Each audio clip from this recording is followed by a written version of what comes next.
it's cute. Under your theory, you emitted carbon emissions. Yep. Should you be arrested in this room right now and prosecuted for murder? No. Why? That's not what the law holds.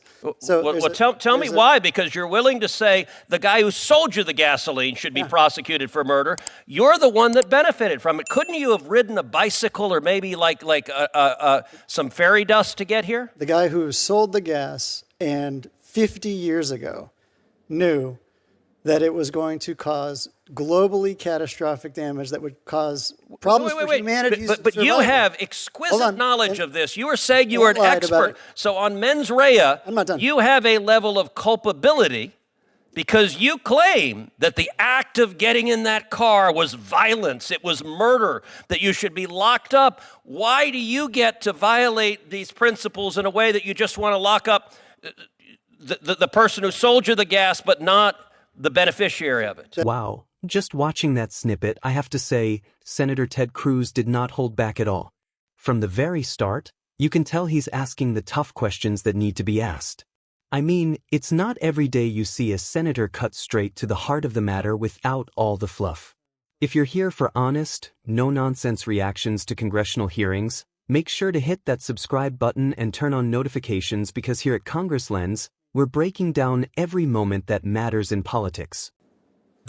Thank you, Senator Whitehouse. One final bit of questioning for you, Mr. Arkush.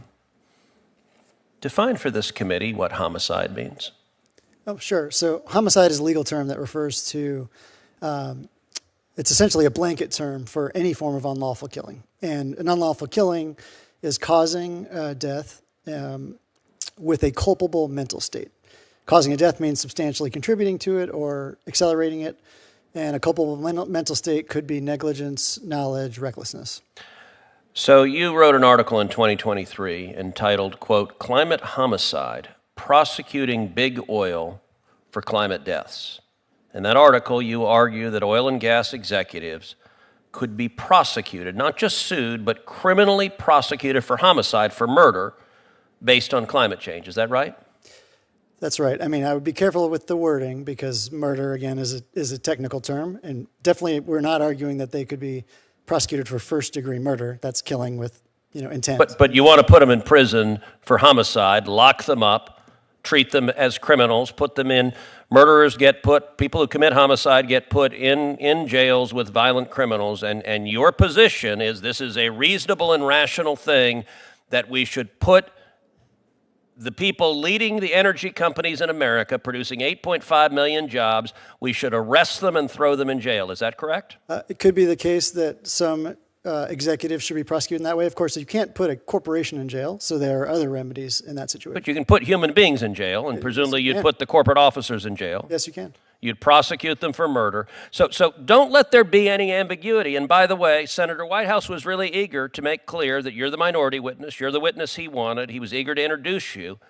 I'm going to go on the record as saying that is a moonbeam wacky theory that you want to prosecute people creating jobs and producing energy for murder. Let me ask you, Mr. Arkush, how did you get to the Capitol today? So here's what I want to tell you. How did you get to the Capitol today? I took an Uber. You took an Uber. Yep. Now, was that in an automobile?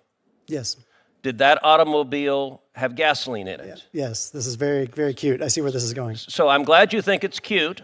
Under your theory, you emitted carbon emissions. Yep. Should you be arrested in this room right now and prosecuted for murder? No. Why? That's not what the law holds. Tell me why, because you're willing to say the guy who sold you the gasoline should be prosecuted for murder. You're the one that benefited from it. Couldn't you have ridden a bicycle or maybe like some fairy dust to get here? The guy who sold the gas and 50 years ago knew that it was going to cause globally catastrophic damage that would cause problems for humanity. But you have exquisite knowledge of this. You were saying you were an expert. So on mens rea, I'm not done. You have a level of culpability because you claim that the act of getting in that car was violence, it was murder, that you should be locked up. Why do you get to violate these principles in a way that you just want to lock up the person who sold you the gas but not the beneficiary of it? That's your claim, not mine, because to be liable, there are a bunch of reasons, but one of them is you have to substantially contribute to the harm, to the death. Okay, And so I am how not many a car rides is substantially? Is it one? Is it two? Is it 10? How many? A single individual couldn't possibly contribute enough. The point is... Well, what about if, say, you're a Democrat politician who do you flies actually, do you want me to answer What these about if you're a questions? Democrat politician who flies private jets? It would be helpful if you're asking the questions. Doesn't he get to answer them? Yeah. He gets to answer them in my time, just like he gets to answer them in your time when you are asking them. Seems like I don't get to answer. So what about Democrat politicians who fly private planes all the time? People like John Kerry, who say, for someone like me, a private jet is the only reasonable way to travel. John Kerry has the climate footprint of a small town in Tennessee. Would you prosecute John Kerry for murder? So depending on how you calculate it, U.S. fossil fuel or the oil majors, private oil majors, are responsible for around half of global emissions. My question was, would you prosecute John Kerry for murder? Obviously not. No. Okay, so Democrat politicians are exempted. There is no individual... Democrat activists are exempted. I'm not going after people for carbon footprints. The whole thing is actually... Well, why not, though? Under your principle, carbon is killing us. You claim it is homicide. By the way, this is a whack job theory. You teach in law school. If one of your law students wrote this on an exam, any law professor... Okay, now that we've seen the full exchange, I have to say it, Senator Ted Cruz was absolutely relentless.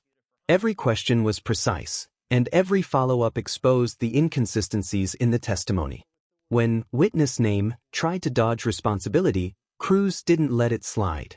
That moment where he asked, "How did you get to the Capitol today?" wasn't just a simple question. It highlighted accountability in the most subtle but powerful way. What I love about Cruz here is that he's not playing politics. He's calling out the gaps and asking questions that the American people actually want answers to. You could see it in the witnesses' reaction. There was a mix of hesitation and unease because they weren't prepared for that level of scrutiny. And here's the thing. Moments like this are exactly why we need senators who are willing to challenge witnesses with the kind of logic and clarity that Cruz brings to the table. This isn't about theatrics, it's about transparency and accountability. Honestly, it's refreshing to see someone in the Senate who doesn't shy away from tough conversations. Cruz made sure that the discussion stayed focused on the facts and didn't get derailed by distractions. Every parenthetical point, every pause, it was strategic and impactful. Overall, I'm genuinely impressed by how he navigated this hearing. It wasn't just a performance, it was effective, it was precise, and it sent a message: accountability matters, and no one is above scrutiny. If you agree that moments like this are exactly what Congress needs more of, drop a comment below. I want to hear what you think about Cruz's approach today. And don't forget to like this video if you want more breakdowns of congressional hearings done the way they should be: clear, honest, and unbiased. From Congress Lens, I'm Audrey.